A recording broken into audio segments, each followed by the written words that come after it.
This is the Criterion Creeps podcast, and tonight we begin our dive, RJ, into three films by Louis Malle. First up, Louis Malle. Oh, okay. Murmur of the Heart from 1971. The tagline for this film, RJ. Are you ready for this? A souffle of a movie. No. No. Yeah. There is. Yeah. Is there a souffle in this movie at any point? That is actually I think the French title is something like that. I don't know. But It's like I mean, it's really stupid. It's funny. It's very stupid, but like, there's no souffles in this movie. I don't think. And even it like was off camera. even a metaphorical souffle, I don't think is really It's like. between the scenes. Oh my god. Because the French title is Le Soufflé au Cœur. Le souffle au cœur? Yeah, exactly. Beautiful. Oh. The synopsis for this film, RJ. This loosely plotted coming-of-age tale follows the life of 15-year-old Laurent Chevalier as he stumbles his way over the burgeoning swell of adolescence in 1950s France. After having his first sexual experience with a prostitute and dodging the lips of a priest, Chevalier contracts a case of scarlet fever. When the fever leaves him with a heart murmur, Laurent is placed in a sanatorium along with his over-attentive and adulterous mother. Oh my god. Is that what it's called? Is a sanatorium? I guess. I have questions about this facility that he goes to. This wellness facility. I have some questions, but yeah, a little bougie. Like kind of like it felt like here's a hotel. I mean, yeah, it's just like the actual operation things don't make a lot of sense to me. Yeah, like getting hosed off.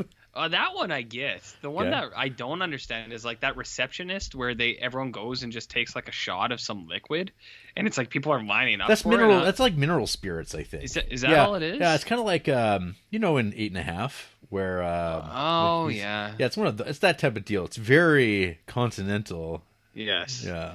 Yeah. Okay.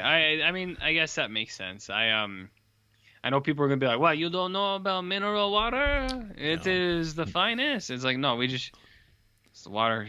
We just drink the water. We drink the water straight from the Rockies. Straight from the rocks. You got to squeeze the rock out. You got to wring it out for the water. You know what I mean? Yeah. Anyways. Yeah, that's right. So this film, RJ, I've never seen any of these three Louis Malle movies that we'll be watching over the next little while. Okay. I have the box set though, but who needs box sets and physical media when it's all readily available on the Criterion channel? I mean, for now, until one day they snap it away, but conveniently here it is. And it might even be the Blu-ray version, even better than my old DVDs. So I don't know. What do you know about Louis Malle, RJ? What don't I know? I think I'm one of the forefront Malle scholars. Heads. Yeah, the Malle heads. Louis Manuel was a Canadian. Louis Buñuel. Louis Buñuel was a Canadian-born filmmaker. He had such hits as Chicken Run, the Mel Gibson film, and Any Which Way But Loose, which rampant animal abuse in that one. Okay. But he really hit it big with his stocks in sugarcane, and that's what funded a lot of his filmmaking. Wow. So you should make so you know. Are you going to upload your PowerPoint presentation later to the Patreon for people to download? Yeah, there's going to be an episode of the Truthcast on the Patreon later where I unpack the reality of these Criterion alumnus. You're my expert. Well, I mean, that's why I'm here. That's why you're here. I'm telling the hard facts that people don't want to know. It's just about this is getting ideas out there. So, Louis Malle, I've actually seen 7 films by the big man, because his big movie, and I saw this ages ago, and one day we'll be watching it for this show, My Dinner with Andre. I've also seen The Fire Within, which is about an alcoholic which is also Criterion. Black Moon, which is sort of his magic realist film, RJ, wow. which is also Criterion. Spirits of the Dead, he directs a segment of that, which is also the Euro kind of ghost anthology that also houses Toby Dammit. Mm-hmm. Mm-hmm. He also was involved with The Silent World, which he did with Old Costo, which I watched a little bit of when we were doing Life Aquatic, and Crackers from 1984, the comedy heist movie. Is that the Animal Crackers? Just regular old Crackers, which is sort of a remake of Big Deal in Madonna Street. Oh, we didn't watch that when we watched Big Deal on Madonna Street, did we? I did. You did? And Welcome to Collinwood. Oh. Yeah. Where were you? I'm never here, dude. You weren't. I know where you weren't. You weren't bringing your A game. I'm too busy doing the things that people actually care about, which is talking about Chris Carter features. Buddy, this is Wednesday night. This is game day. Is game day? No. For some. For some. So let's talk about game day here. Murmur of the Heart. Mm-hmm. This movie is set in Dijon, a very fine mustard indeed. 1954, a very good vintage. And we opens up on a street scene of a couple of boys with short pants walking around, and they're hitting up strangers for donations for the Indochina War. RJ, what can you tell me about the Indochina War? Well, a lot of it stemmed from sugarcane traffickers, which then led into a lot of French-Canadian filmmakers and like the focus of their documentaries and a lot of their funding, for that matter. So, do you know about sugarcane, Jarrett? Because in Indochina, it's quite big. Yeah. Do you know where Vietnam is? I know it's not in Canada. Okay. And I've had a Vietnamese sub, and I'm a pretty big fan of those. They're quite good. Do you like spring rolls, which are like baby subs? I do like spring rolls, but if I was between a Vietnamese sub and a spring roll, I'm gonna take the sub. What do you got? That's another thing I put sriracha on, actually. Oh, there you go. You're here to hear first, folks. Yeah. Sauce. So that's what I know. Did you know Vietnam has a French influence on their cuisine? Why would that be, RJ? I think because of an occupation of some sort. A colonization. And RJ, can you imagine what the Indochina War was?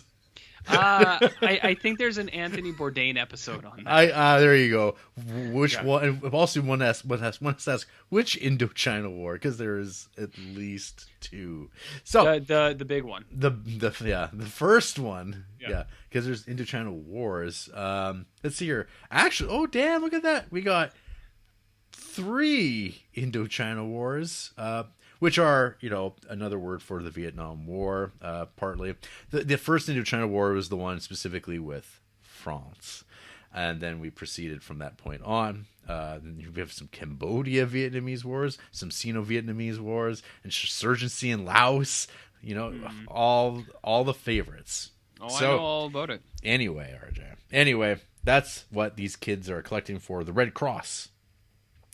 Did you get a sense they were just like going to keep that money? It seemed like there was like a threat of it. There's a lot of threat though in this film. A lot of threat. There's a lot of implication. A lot of implication. Like in a way that very few films we've watched have had this level of implication. Yep, I am aware. I am aware. What do you know about Charlie Parker? I know. You like his music? I know nothing about Charlie Parker. He was a jazz man. Jazz man? Yardbird, buddy. Oh, I know about Yardbird. Saxophonist. There's a lot of jazz in this, Jared. Highly influential soloist and leading figure in the development of bebop. Yeah, and he came up with that one tune. You know, the one, the real catchy one, the that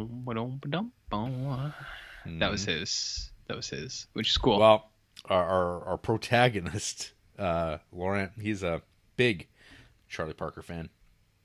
So much that he even steals himself a little record of his from the local record shop. Yes, he does. Not great. Not a great move. but it's about the love of the music, a little bit of shoplifting. Yeah. So my first note here, because there's not much of a plot, as alluded to in the synopsis. This kid's fucking brothers. Holy shit. These dudes are... These are the kind of guys you'd want to hang out with? Oh, boy, yeah. Pissing in sinks, stealing from their mom, right off the hop. Mm-hmm. What else do they do, Jarrett? Oh, they also essentially sexually assault the help a little bit. But they're having fun. Boys will be boys, Jarrett. Oh, yeah. Yeah, this is some real boys are being boys. And I'm kind of like, what's Louis Malle saying about all this? This is just like, this is his coming of age. It's a good question. What is he saying about this whole movie? Curious indeed. So anyway, yeah. So this young kid, Laurent, he's the smart kid, I guess, of the brothers. Yeah. He is the apple of the eye of his mother. Sure is. His mom, she's a younger woman who's birthed these three kids, and her husband is a gynecologist. Who's what's that? Who's looks at ladies' underparts, RJ. You know what I mean, RJ? To what end? Make sure it's all good down there.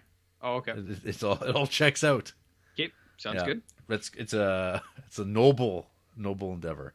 And he does it right out of the family house, the home, the very nice spread they've got.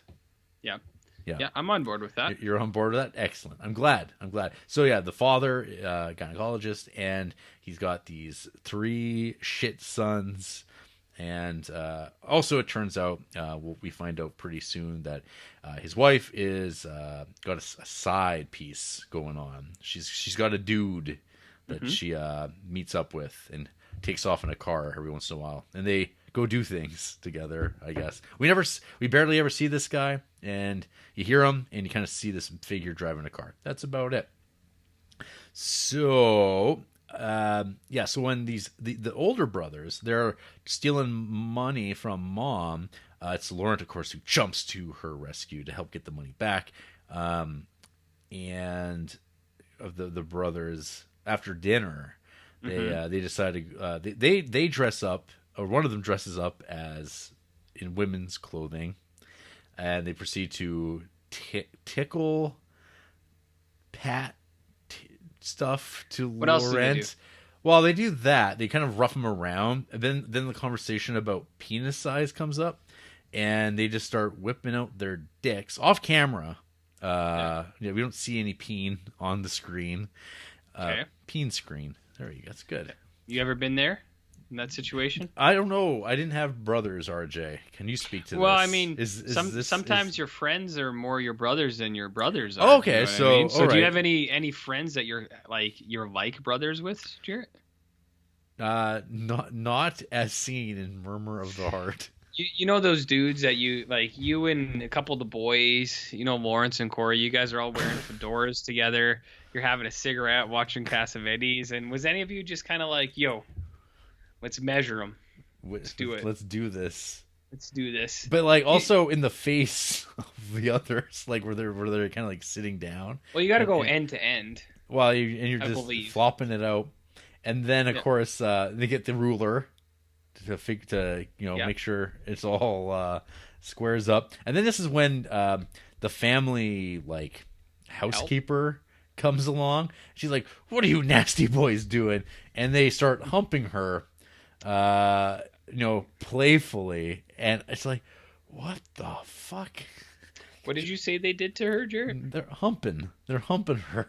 Yeah, there's some pushing, there's some bending. Mm-hmm. Oh, but it's all like this other. What a couple laughs. Boys will be boys, Jarrett. It's like, whoa. It's like, I guess. This is a frank depiction of how shitty these type of people are. It's not it's not sugarcoating things. So no sugarhead on that one. No sugarhead on. Well, I don't know. I don't know what his upbringing's like. Well, yeah. So that's swell. Sure. Swell. So we transition to the next day, And Laurent's running late for school. He is a choir boy at his Catholic church, and I'm sure RJ, you got real excited here. You're like, yes. Yeah, I said, hey, is that some Catholic guilt on display here? Is that what we're in store for? And there was a bit. There was a bit. Yep. Could have used a little more, but there was a bit. Just a touch. And then he goes and plays a little bit of smoke hooky. He goes has a couple darts. With a younger kid, and while doing so, he catches his mom 400 blows style. She's up playing a little hooky too. Yeah, and there's that. It's like that Always Sunny thing when Mac and no, it's not like that because that's affectionate. I was gonna say when Mac and Charlie look at each other, but that's because they want to be with each other, but they can't. But this one, it's just kind of shameful. Or not even shameful, it's just, it is what it is. No. So he has like one of Laurent has one of his first little hissy fits, little rage outs where he takes out his madness, his frustration out on other help and other people very cruelly. He comes in. There's like this woman that like cooks in the kitchen who's like making cream puffs. And he's broken boosh, maybe. Yeah.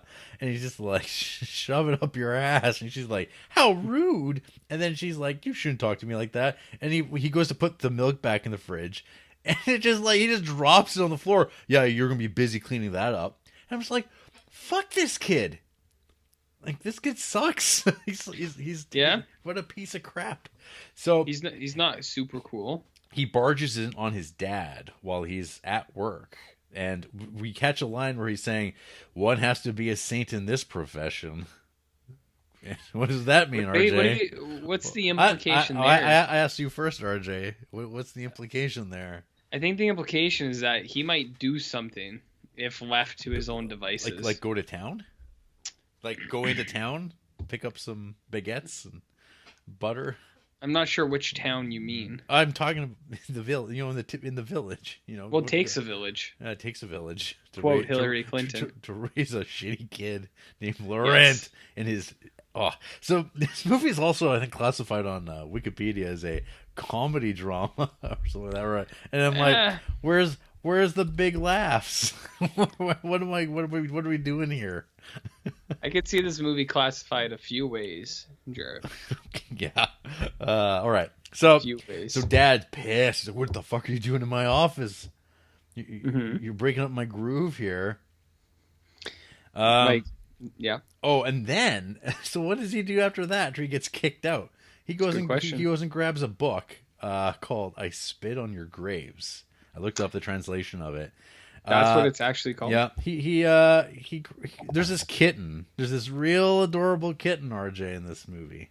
It's very, very kind. And he takes that cat. He kind of like throws it between his thighs, and then he unbuckles his belt, and he just starts tugging one out. And it's like, what? No. Mm-hmm. And his brothers know, and they're like making fun of him because they know it's like, oh, he closed his door and he locked it and he's playing a record loud. That means he's jerking off. And I'm like, oh, good. Louis Malle, the maestro. The maestro is he called the maestro in some settings? He is now. It's so artfully done. So okay, I will say this movie is very nice looking. When I was like kind of going through this for screenshots and stuff like that, and even watching, I was like, this is a very attractive looking movie. Like the clothes look good, the colors are like really well curated and chosen. Like his blue shirts, his brown slacks, really cool, nice looking shoes. Was it 1954? Was it 1971 where clothes fit people properly? It wasn't in the world of schlumpiness that we live in now. But it's a very well made movie in terms of just like on a technical level. But let's talk about what goes down in this movie. What does go down in this movie, Jared? Well, next up we get introduced to Father Henry. Yes, we do. He's got a hands-on approach to Catholicism. Well, when he's getting called to the office, a lot of the boys do some catcalling. Yeah. Yeah. This guy kind of reminds me of some politicians that we've got. A little bit, just like because that's so. I don't know. You recognize the actor, right? Michael Lonsdale. I did, but I didn't look. I couldn't remember why. So he is in Phantom of Liberty, and he was also he showed up in Stolen Kisses. Was he the guy with the ass out in Phantom Liberty? Yes. Okay. Yes, that was him. Yeah, okay. He's been he's in Munich. Munich? Like Spielberg's Munich? That's right. As what? Is he Daniel Craig in that? I don't believe so. Oh. He wasn't quite ready for that. Maybe next time. But he shows up and stuff. He's good. And here, yes, he wants the boy to confess his sins and talking about masturbating with his brothers, which we didn't get to see that one on camera. And he's like, you got to save yourself for your wife. You want to be pure for her, don't you, when you get married?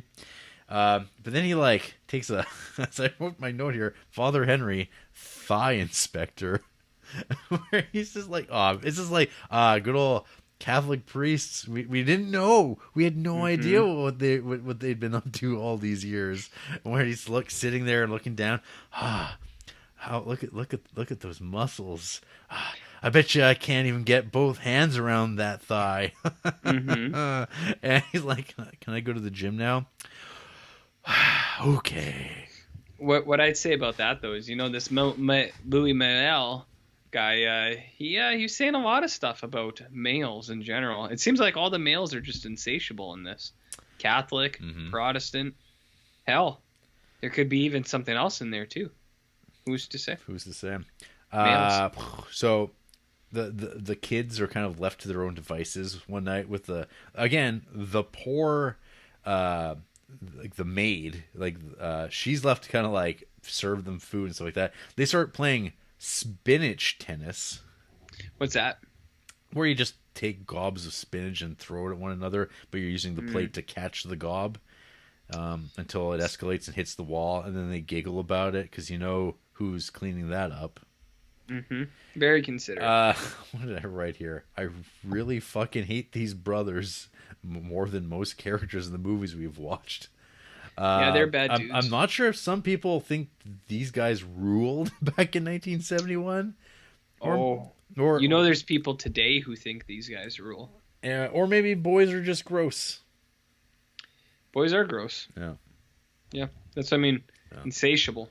Yeah. These boys. Yeah, they're gross. And then we got a kind of a hooligan friends come over. A bunch of the girls come over. They're going to have a little bit of drinking, a little bit of dancing while their parents are out at a movie.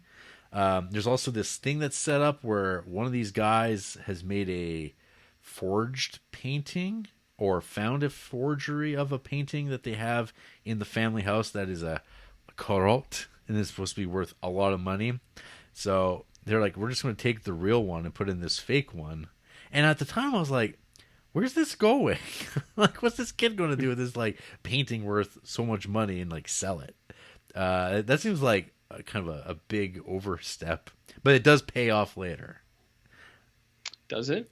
I guess. And then there's some makeout sessions with the kids going on. And there's some more assaulting the help. I made a note of that. I think they hit her. They're just again, humping and hitting her, and you're like, what's wrong? What is wrong with this? Is I don't know. I'm like, man, because if this is semi-autobiographical, as Louis Malle says, it's is this what he grew up with? And I think what he grew up with. I think if any part of this movie is semi-biographical, there's a lot of problems we need to talk to Louis Malle.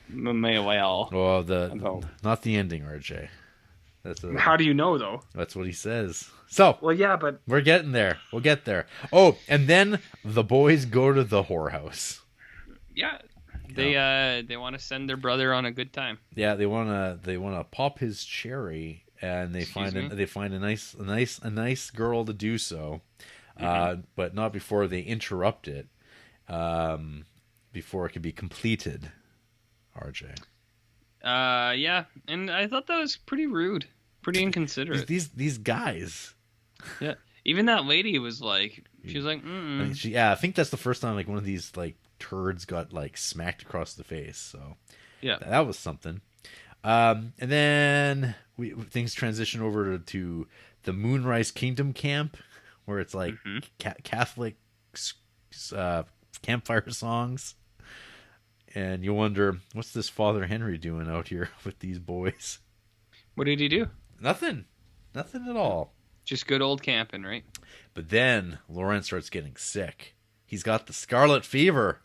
And because... Can you tell me more about scarlet fever? I don't know, RJ. I mean, I feel like you might have more of a background in it than I do. There was someone I met like recently, like within a year or something, that got scarlet fever. And I don't actually know anything about it. But I heard that and I was like, you got scarlet fever? And they're like, yeah, I did like a year ago. And I was like, what? Well, scarlet fever is an illness that can happen in kids who also have strep throat or strep skin infections. The strep bacteria make a toxin that causes a bright red bumpy rash. The rash spreads over most of the body and is what gives scarlet fever its name. Mm-hmm. So it's a bacterial infection, but not only that, RJ. This kid, as a complication of it, he winds up with a murmur of the heart. What? Is that why this movie is called that, Jarrett? I guess. I mean, and then so now the kid's got to like hang out in bed for like a month and put a ice pack on his chest, and then it's recommended that, you know, the young wife, she can take her son off to this sanatorium, this real fancy little place, and recover properly. So yeah, he hangs out, is kind of sad bastarding around for a bit, moping about, and then his mom plays some songs for him. She busts out the old guitar, and then they're off. Oh, I missed the bit though. So we do get the payoff to the painting swap because they're having dinner downstairs, and some like aunt and uncle or friends of the fathers is over, and they're like, look at this beautiful painting. Oh, this is one of the shit brothers. Look at this, isn't it great? He's like, oh, I think there's a little bit of something on the top of it, and starts like taking a knife to the surface of it. And they're like, what are you doing? Leave that alone. And he's like, no, I don't like this thing at all, and starts to stab and slash at it. And of course, people who know start laughing, and the people who don't know are losing their minds. What did you do? I sat there and went, okay. And then they'll get their painting back, and now you know the rest of the story.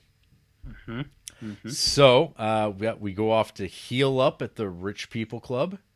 We get a nice bougie hose down as part of the treatment. And yeah, like so this is like the second half of the movie now. 'Cause it's about an hour in, and we get what it feels kind of like an Italian, like 70s Italian giallo, or a slasher at a tennis camp. And I realized as I thought that, I'm like, this would be such a better movie. That would be pretty cool, actually. It would be sweet if that was the way it had went. We can call it Infinite Jest. Oh. Is that what the fine details on that one is? Mm-hmm. Potentially. So yeah, there's been these seeds kind of being planted along in the blocking and sort of scenes between the mother and Laurent, where they're very professional, tender with one another, unusually close with one another. Like where you're kind of like, man, she really babies this, like, whatever. How old is he? Is he supposed to be 15? 14 and a half or something. Yeah, something like that. Well, I don't know if you know, Jarrett, but the French are pretty carefree. They're pretty spontaneous. I don't know if they're this carefree. Well, I don't know. You've seen Jules and Jim? They're pretty carefree, dude. That's a different story, though. Yeah, they're pretty carefree. But yeah, you get the sense that he's very jealous and very upset with his mom carrying on the way that she is, with like clearly having an affair. Because one of these times when he's kind of laying in bed and recovering, his mom leaves, and then he goes up to the window and sees her getting into the car with this guy again. And then of course the help comes along, big, get back to bed, and close the blinds. And then she looks down and she sees and goes, oh. Yes, and everyone sees. And everyone well, knows. she knows, but I mean, I don't know if the good doctor knows. He seems pretty involved, but there's the night where like he gets after they get back from the movie, and he's very drunk. He's like pawing at her, and she's kind of like, doing everything to like settle him down and not have to go down that road, the sex road, RJ. The what? Sex road. Can you elaborate? That's somewhere. That's on your way to town. Which town? To town. Which town? Where they have the baguettes.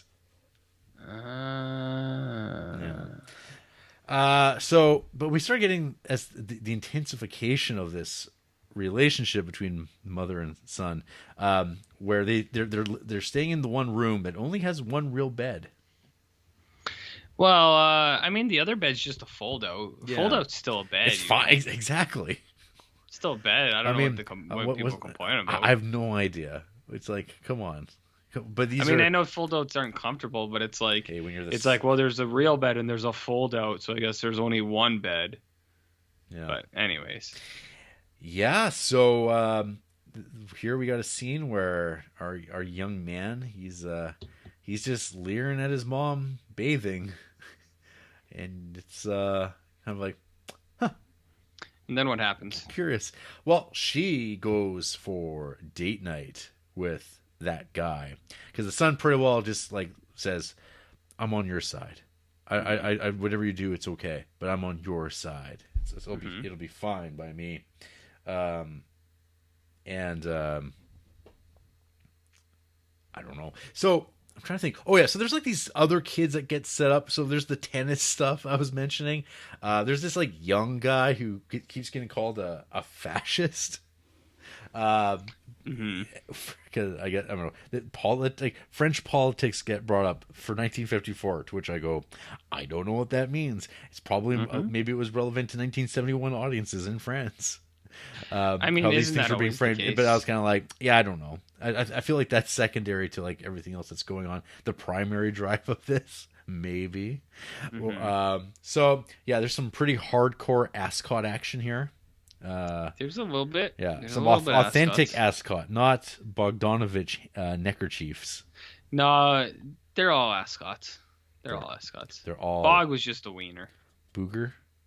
Oh, well, booger? I don't know if I called him a booger. Definitely a wiener. Yeah. So yeah, he's trying to like be friendly and make friends at this rich hotel for people just relaxing, no problems in the world, and he tries to make it with one of these girls, and she's just like, "No, I'm saving for someone I love. Don't you understand?" He's like, "Yeah, I've done it already." He said, "Yeah, I've done it, and you're a lesbian." Well, yeah, that's when he gets to the rage out. The incel rage. Well, that's because I think he's also mad though because his mom's out on a date. Yes, and it's not with him. Because there's things happening, percolating, and so he he rages out on everybody, calling people lesbians and like pushing himself on them, insulting everybody left and right. When he's asked, "You must wear a suit or a coat when you come into the restaurant," he's like, "No, I don't." He treats everyone like shit. He does. He's a bad dude. He's a bad little kid.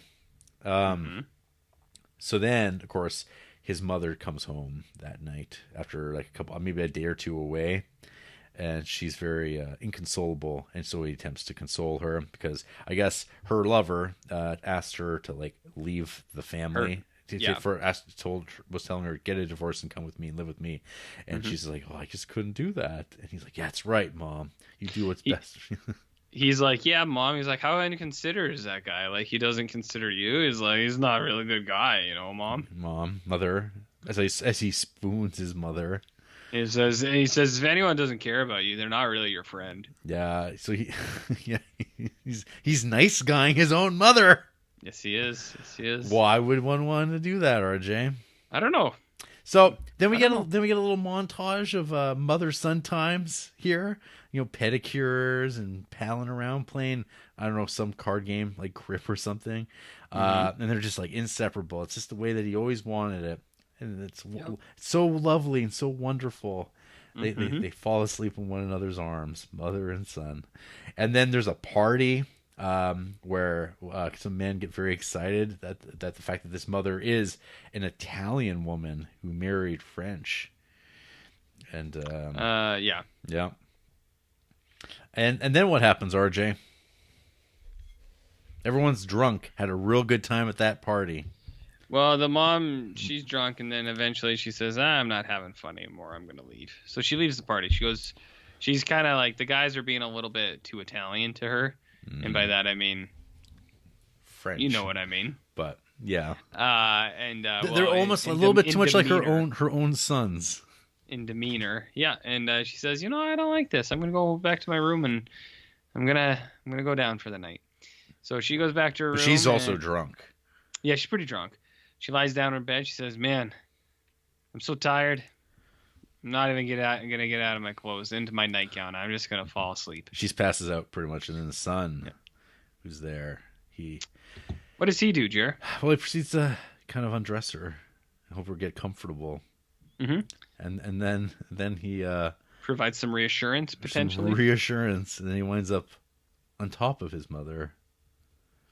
And at this point, it's all kind of close-ups of their heads, and there's nuzzling, and it's kind of like, what's happening on a first-time view? Because I was not aware of this turn to come, and then you're just like, oh, yeah, they have sex, and she seems to be aware of it, and afterwards. Mm-hmm. She expresses that she's not to regret any of it, but it will never happen again. And they're going to move past it. Apparently, this was just like a little bump that Laurent needed to get over, so he'd get the confidence up and the moves to like approach other girls that are at this same hot spot. She opens up the door, the one blonde girl with the pigtails. She opens up the door. He just like mauls her. She's like, "Oh, get away from me!" And he's like, well, "Whatever." And he leaves. But then we transition to like he went to her friend, this other girl, and they banged, and then and then it's like he goes back to the room and he sees that his dad and his two brothers are there. Mm-hmm. And he's like walking around without any shoes on his feet, and they go, "We're walking." They're like, "You're walking around barefoot." And then his mom comes into the room, and then they look at each other very awkwardly because this is like the same day after this has happened, and they're like, they all have a good laugh. They all have a good laugh. Hey, Jarrett. And that's the end of the movie. It sure is. And to which I go, what the why? Like, what is this? Well, and see, that's what I mean. When you said that this is, as he claims, semi-autobiographical, there's parts in it that are probably close, but then I'm sure even if he said this one, that ending wasn't part of it, it's like, why include it in a movie that is semi-autobiographical then? Unless it was something that he wanted to happen? Some sort of fan fiction of a different life, potentially, Jarrett? Do you know what I mean? You know what I mean? It's a weird thing to include in a biopic. Unless it happens. I'm just kind of looking at the reception of the film. It was a fan. Ebert? Well, he is too. But he's a pervert. U.S. director Wes Anderson cited Murmur of the Heart an influence, saying he loved the characters Laurent and Clara, who's the mother. Mm-hmm. Regarding the incest, he says, the stuff between him and the mother feels more kind of romantic almost, but also taboo and scary in a way, which makes it even more seductive. U.S. director Noah Baumbach also named the film as an influence, which I can kind of see when it comes to the movie The Squid and the Whale. A little bit. Okay. But yeah, both these good friends, Wes and Noah. Yes. Hanging out, Well, popping in some Murmur of the Heart together. I mean, we've talked about Wes before. Wes makes some good movies. He's a cool dude. But Wes also has some questionable sexuality things brought up sometimes in movies, potentially. I'm not saying good or bad or anything, but I'm saying there's been some things with Wes Anderson that you go, your eyebrows get a little lower, and you go, I wonder what he's saying here. Well, one day, maybe, RJ, we'll talk about this another time. Yeah. You know what I mean, right, Jarrett? Yeah, you go, Mm-hmm. Okay, Wes. Roger Ebert gave the film a 4-star review. Of course, he's a pervert. The biggest, comparing it favorably to the 400 Blows, and writes that with the incest, Malle, quote, takes the most highly charged subject matter you can imagine and mutes it into simple affection. I mean, I don't know about that. I'd say, yes.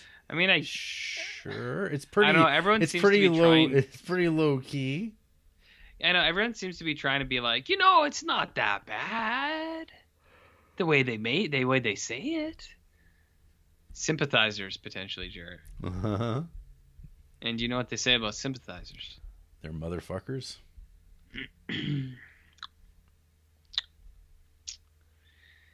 Okay.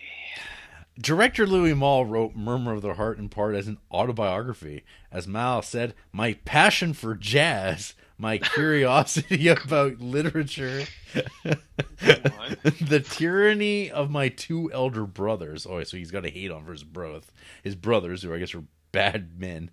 How they introduced me to sex. This is pretty close to home.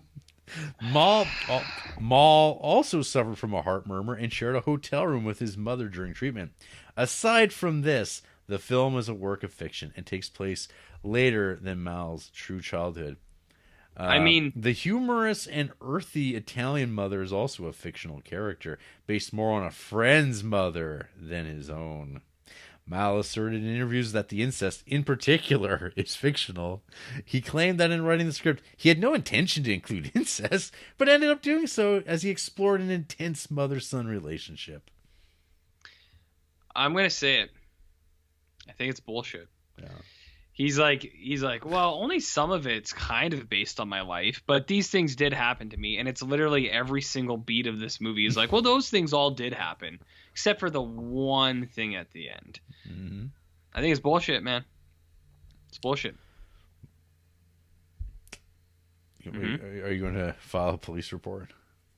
I already called the cops, but more importantly, I called the cop, the higher cop. The number one cop, the decider of morality. Mm-hmm. His name's Kevin. Uh-oh. Lives uptown. Uptown, not uptown, not downtown. He's uptown, man. But no one's. But is someone going to town? Maybe. Mm-hmm. Not me. So yeah, I don't know. This is obviously a well-made movie, but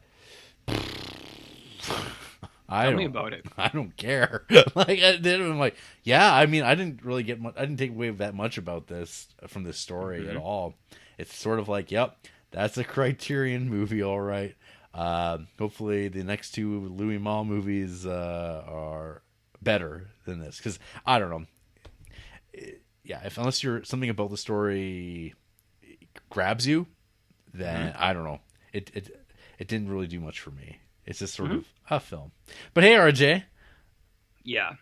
Arj, what did you think of Murmur of the Heart? I think this guy's a pervert, dude. Another one. They're all perverts in the fucking Criterion Collection. Even Kurosawa? Yeah, you've seen some of that samurai armor. I've seen that Japanese style underpants. Yeah, it's it's covering most of the things, but there's like certain areas that are uncovered, if you know what I mean, Jarrett.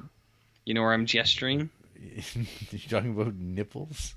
I would never say that. I would never say that. And people at home will never know. Man, nipples. People will never know. Yeah, I don't know. So, number one, this movie's 2 hours long. That's a strike. Oh, that's yeah. That's strike Oh, one. boy. Yeah, that's one thing. There is so much. There's just scenes in this that if they were not there, you would never know. Not like it wouldn't matter. So much. Because as the synopsis says, it is loosely plotted. So, I mean, you could drop scenes and it'd be like, yeah, you're fine. You're good. And you'd be like, it's only an hour and a half now instead of 2 hours. I do hate that criticism to a degree these days. That like too long. That's like it's too long. You can edit it down. You can just like it's like well, editing is a lot harder to do than when people kind of throw that out there. Yeah. But I don't know. This movie is like once you hit that hour mark and they're like, oh, they're just going to this sanatorium. And you're like, there's an hour of them just doing stuff here. Mm-hmm. Like, man. And that's the thing. I know editing's hard too. It's just this movie's just too long. It's just I don't know. Like take out a huge chunk of the story. Fucking don't even film it at all. Is what I would do. But I don't know. The movie like it's got things that I didn't mind the jazz part of it. Because I was big jazz boy. The jazz man over here. I do like jazz. I was like, ooh, I was like, got a little Seinfeld jazz in here. I was like, I'm okay with that. That's all right. But then this movie gets like or not even problematic. This movie just gets gross really fast, where you're just like, okay. And like every other scene, you're just like, oh, okay, they're just gonna do that now, hey? He's like, oh, it's kids masturbating. Cool. Oh, it's priests coming on to kids. But there's like, cool. Yeah, it doesn't feel like there's any tension in any of it. No. There's no dramatic tension. It's just kind of like, it's just scenes.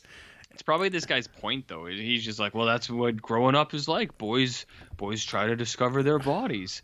Their brothers pay for their prostitutes for their first time. Well, apparently it happened. I imagine this is how Louis Manuel talks. Louis Buñuel. He talks like this, Jarrett. Yeah, it just happens. It's just a thing that happens, man. So there's like that stuff in there, and I was like, I don't much care for that. And that the first hour, like I found bored or like difficult to watch. Kind of the same with you. I was like, this kid sucks. The brothers suck. His dad sucks. The mom's not good. It's another bourgeois, bougie ass family that's just like, we're bored. We got to get into trouble because we're so bored. Ennui. It's like a lot of that stuff, and you're just like, all right, okay, whatever. The Catholic priests are trying to get you. Well, yeah, and like that's, I mean, it's like it's checking all the perv boxes where it's just like, boys, they're gonna try to rape the help. That maid is gonna, like, the housekeeper is gonna come into the room and they're gonna bend her over because they just can't help themselves. Yeah. Neither can the priests. Well, we should say it's like, it's antics. It's clowning around. But they're it's like pushing her around, but they do push her over at one point, and you're just is this going to turn into? Well, it's not, but it's still it's frat boy vileness. Implication. Yeah, I don't know. It's weird how much it bothered me actually watching this, because it's like I'm like, oh, like fuck these people. Like, you forgot one of the side characters who's also a pervert, which is the kid at the sanatorium who's also trying to date the main kid's mom. Yeah, that's the one that's with the ascot, is it not? Yeah. The tennis pro. He's there's like aggressive. These comments about him being a fascist. Yeah, the fascist kid. Yeah, I found him to be bothersome too. I was like this, because he's just like, hey man, your mom's pretty hot. Yeah. And he's like, okay. He's like, can you like set me up with her? And it's like a 15-year-old kid, and it's just like, no. Mm-hmm. Yeah, like the only likable character in this movie is like the girl he meets that like won't do it with him, because she's like, I just met you, get away from me. You're like I'm rooting for this guy, this girl. She's the only one who's like on the level. Mm-hmm. But yeah, the whole preamble stuff, it just takes forever. Even like It's like you're saying, like the Scarlet Fever stuff. You didn't even need any of that. Like you could have just said he got it and he's got to go to a hotel to recover or whatever. They're there. Everyone's hitting on his mom. He's weird about it. And then, I was like, so I saw that the thing at the end too, and I was like, is this where they're going with this? Like, I wasn't like, this whole movie, I was just like, oh yeah, this is just, they're trying to talk about boy sexuality, whatever. And then I was like, all right, I see. It's like, I see this too. So they're doing Oedipus stuff. All right. But I was kind of like, I don't really know, like, what's the point of this movie? Do you know what I mean? Where it's like, I realize a lot of it's autobiographical. So it's like, okay, well, this is just what happened to this guy. But by the time you get to the end and then there's that thing, I was kind of like, what is the point of this movie? What indeed? Do you know what I mean? And like, I'm with you. It's like, it's fine. It's well made enough, but I just don't really understand why anybody should care. Because I was like, I don't really care about this guy. And I find it weird too that all these dudes are like, oh man, it's great. It's a great movie. Like all these other directors. And it's like, man, the incest thing, it's just really tender. They really downplay it. And it's like, can you downplay that? Or are you just kind of into it and you just don't want to sound like a pervert yourself? Is what I'm kind of taking that as. Like old Roger Ebert. I think he didn't have a problem telling people he was a pervert, but I think him just being like, well, they downplayed it. I think it's his way of just being like, I like this. And I'm going to make it sound like it's less of a thing than it is. So, anyways, this is a weird movie. Mm-hmm. Yeah, and I thought the ending was dumb too. It's like, and then they just all laugh with each other, and I was like, I actually did, because I saw your review, and then when it got to it, I did burst out laughing because I'm like, they are laughing. I know, because it's one of those things like you would say as a joke. It's like, and then they all had a good laugh, but then it's like that is how the fucking movie ends. It's crazy. Mm-hmm. So, anyways, it's weird, this thing. Mm-hmm. I wouldn't want to be like, I wouldn't want to hang around people who are really into this. Like Wes Anderson is cool and stuff, but if he's like, oh, I love that movie, I'd be like, I don't know if I want to hang out with you anymore. Well, he calls it an influence, and I mean, I definitely see it in Noah Baumbach, and there is element. I could see why this story, this type of story, would appeal to him. Like, because there's like the doctor and like the young kind of free loving mother, because like, Wes Anderson does have these mother things in his movies, like Angelica Houston, the way he uses her in like Darjeeling Limited. She's around, so yeah, he has like these kind of like these kind of upper middle class bourgeois families of professionals and their children, and how they all they're all fucked up. These kind of like, I don't know, I could see it, but yeah, this is something that it's not my cup of tea. Yeah. Want to hear from other people who this film is not their cup of tea? I guess. Yeah. All right. Yeah. Well, to kick things off, we have Maya, half a star. Fuck off. I mean, it's to the point, and I'm gonna say it. I'm on board with her review here. That's not bad. Maya's favorite films include Rocco and His Brothers, Magnolia, The Sacrifice from 1986, and Wings of Desire from 1987. Jarrett, you know about Wings of Desire? I sure do. Yeah, is that not a good one? That's a movie that people love, and I think it is so boring. I see. Every time I've tried, it's like, this is so boring. She also gave Marmaduke a half a star. Wow. Which I've not seen Marmaduke. But I feel like any movie with a dog shouldn't be a half a star. She 5-starred Love Exposure, though. I know you're a big fan of that bad boy. Mm-hmm. Mm-hmm. Mm-hmm. Mm-hmm. So, she's got that going for her.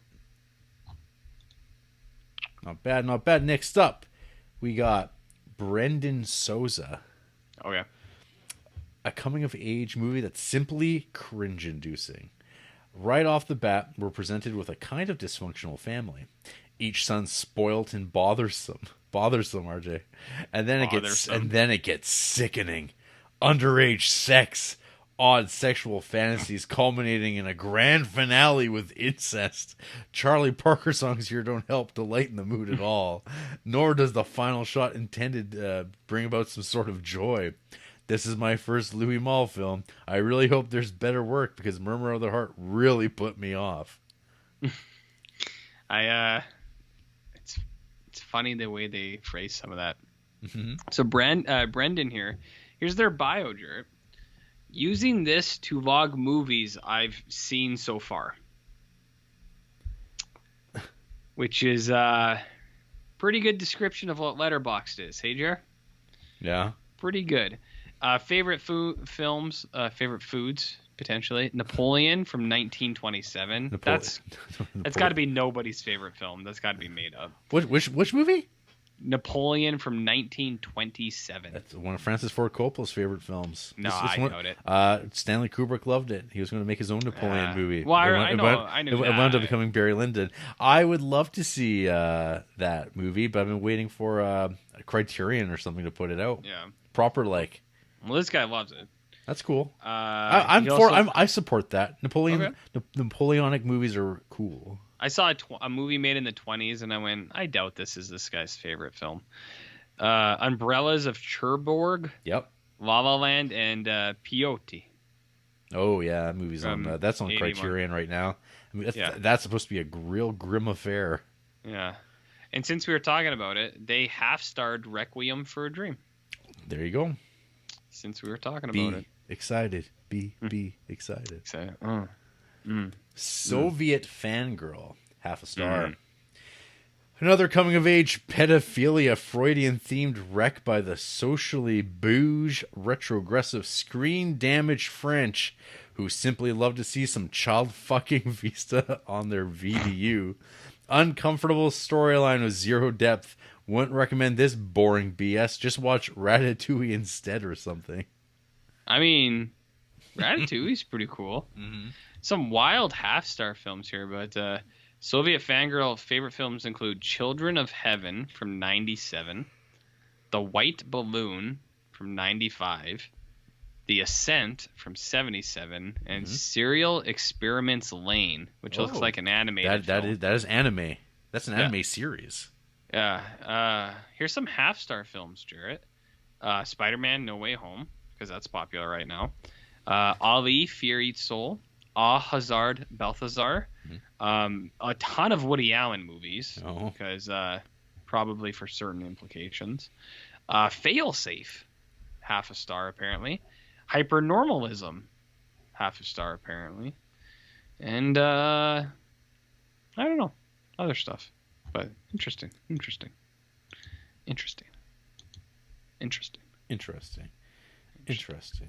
Fascinating.